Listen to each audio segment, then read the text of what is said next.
In a mysterious room, Alderson wakes up without any idea of how he got there. The room is shaped like a cube, and each side has a door. He's also been given a uniform with his name. Alderson opens one of the walls and looks through the short passage to discover that the neighboring room is exactly the same. When he steps back, the door closes on its own. Next, Alderson tries the door on the floor, and he finds a matching room again. The same happens with the one on the other wall, so he decides to move ahead. In this room, Alderson looks around before taking a step, only to suddenly be chopped into small pieces by a razor-sharp grate. Sometime later, Quentin changes rooms and finds one with a sleeping Worth. He tries to wake him up to no avail. Quentin then opens a wall but finds nothing in the other room. When he turns around, Worth is finally awake. At that moment they hear a noise in the neighboring room and Quentin gets into position. The wall door opens and Holloway appears, so Quentin grabs her by the clothes and throws her on the ground. He's about to beat her up, but she screams and he realizes she's another victim, so he apologizes as he lets her go. Suddenly they hear someone yelling for help. Quentin opens a door and finds Levin in the other room. She gets ready to cross rooms but Quentin makes her stop. After taking a quick look around, he gets into her room and helps her cross the passage to join the others.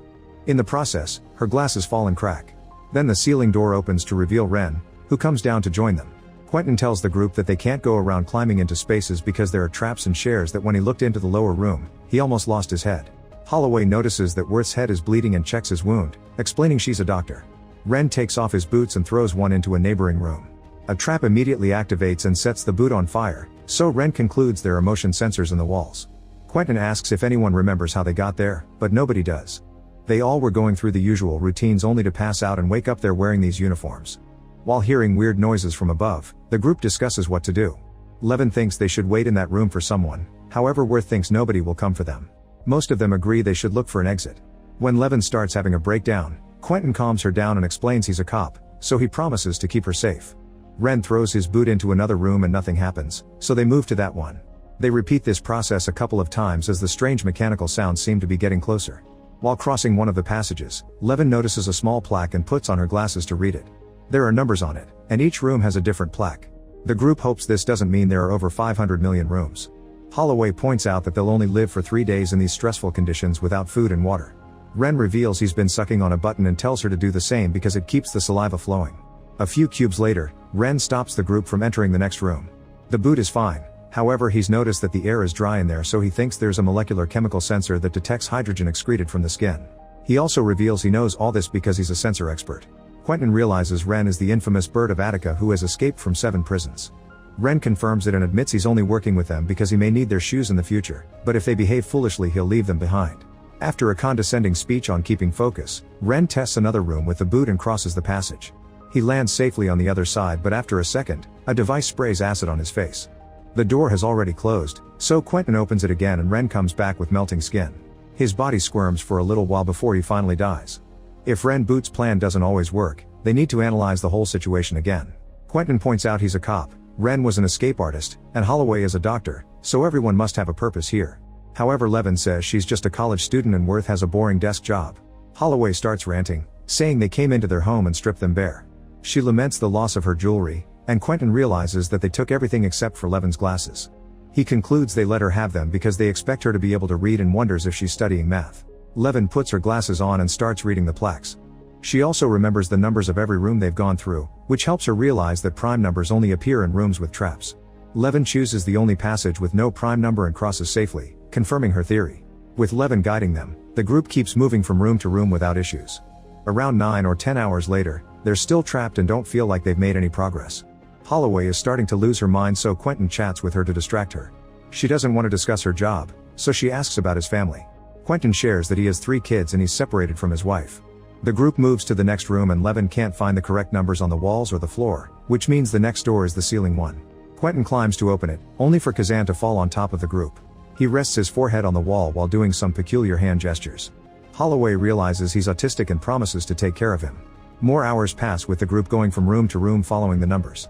They discuss theories to explain this weird building and Holloway believes the military did it, but Quentin thinks it's some psycho billionaire's entertainment. Holloway laughs at the idea before moving to the next room. Suddenly she can't breathe and Kazan starts yelling, thinking she's dying. However, she accidentally swallowed her button and is just fine.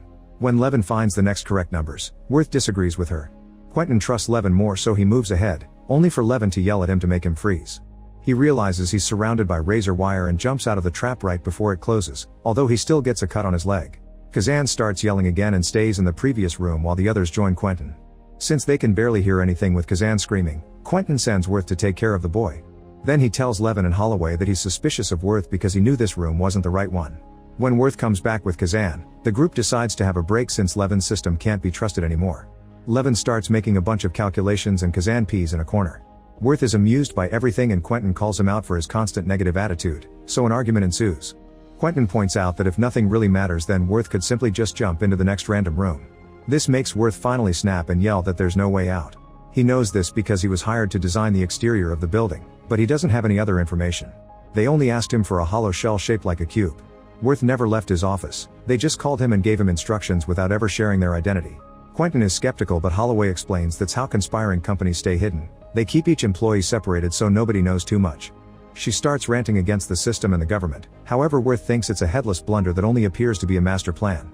He theorizes that nobody is watching them and it's just a forgotten project that some employees are still using just to get their paychecks.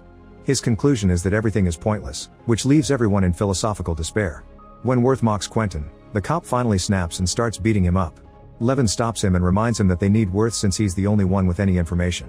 Then Levin starts asking Worth questions, so he tells her the dimensions of the cube and that there's only one door, but he doesn't know where they put it.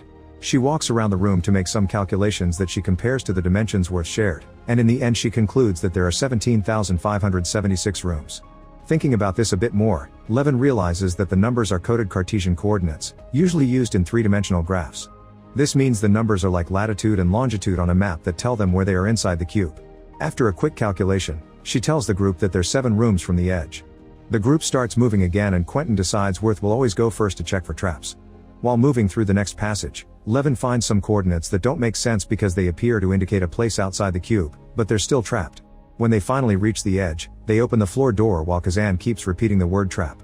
Just as he predicts, they see spikes appearing in the walls of the next room which are activated by sound. It seems this edge room has traps in every direction, so they should backtrack. Quentin refuses and thinks they should cross the room anyway, otherwise they'll never make any progress. Another argument ensues and in the end they agree to advance. After the group manages to explain to Kazan that he must stay quiet, Quentin lowers Worth into the room. After hearing the mechanical noises again, Worth opens the next door and tests it with the boot. Nothing happens, so the others start coming down too.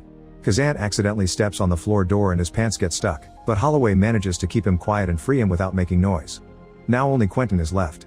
He moves carefully while the floor door starts opening and everyone freezes when it makes a noise, but this doesn't activate the trap. Kazan makes an excited noise and Quentin has to jump quickly into the next room, avoiding the trap at the last second. A furious Quentin starts yelling at Kazan, accusing him of endangering the pack. Holloway screams at Quentin too and calls out his abuse of authority. A new argument begins and Quentin believes that Holloway should be grateful for the police since they protect the city. Holloway only responds that this attitude is why Quentin's wife left him, so he slaps her. Afterward Worth opens the next door and everyone is excited to find the outer shell. It's too dark to see anything and there's nothing on the walls to hold on to for climbing. Quentin decides to make a rope by tying all their jackets and pants together, saying he wants to swing across.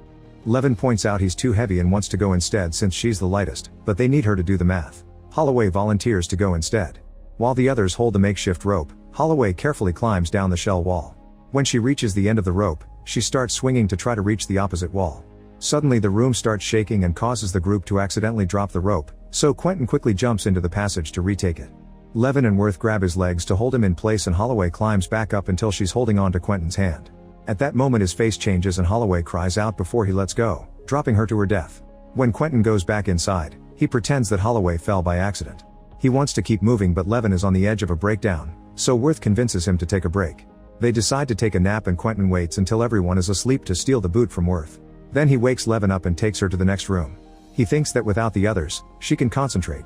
Things get awkward when he starts babbling about them being the key and touches her inappropriately, saying they're a man and a woman as the two halves of the equation. Levin immediately tries to run from him but Quentin easily catches her and tries to take her to another room. Suddenly Worth brings him down, allowing Levin to leave his arms.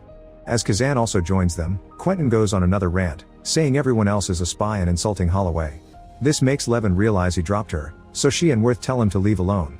Quentin throws the boot at Worth's face to bring him down, then he starts beating him up with a crazy look on his face. Afterward Quentin throws Worth through the floor door. To everyone's surprise, he just starts laughing. The trio decides to go down and discovers that they're back in the room with Ren Body, which means they've been going in circles. Quentin freaks out and asks Levin where they are, pushing her toward the numbers.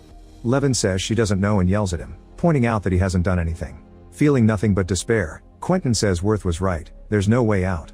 While Quentin cries, Worth remembers that Ren was killed in the next room.